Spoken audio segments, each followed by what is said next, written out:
Muling pagdagsa ng mga pasahero sa mga bus terminal sa Dagupan City nagsimula na. Para sa detalye, nagbabalita Idol Aaron Navelgas. 104.7 IFM. Report!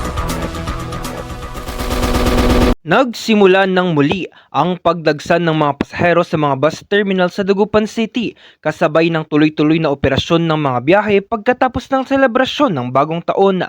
Pinakamataas ang bilang ng mga pasahero na itong Disyembre 29 hanggang 30 na umabot pa hanggang madaling araw ng Disyembre 31.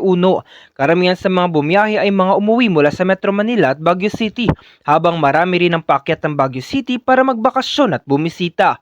Bagamat bahagyang lumuwag ang daloy ng pasahero noong umaga ng Disyembre 31, muling naranasan ng siksikan pagsapit ng hapon, lalo na sa mga bus na bumibiyahe patungo sa iba't ibang bahagi ng lalawigan ng Pangasinan tulad ng Alaminos at Bulinaw. Gayon din sa mga rutang dumaraan papuntang Santa Cruz, Zambales. Ayon sa mga terminal operator, inasang mula Enero 1 hanggang sa mga susunod na araw ay magsisimula na ring dumami ang mga pasaherong babalik sa Metro Manila at iba pang lugar sa labas ng Pangasinan matapos ang pagsalubong sa bagong taon.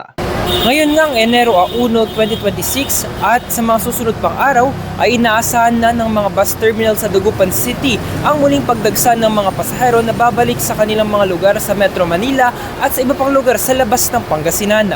Kasama mo sa IFM News Dagupan, Idol Aaron Navelgas, Tatak IFM. IFM News. IFM News. IFM News.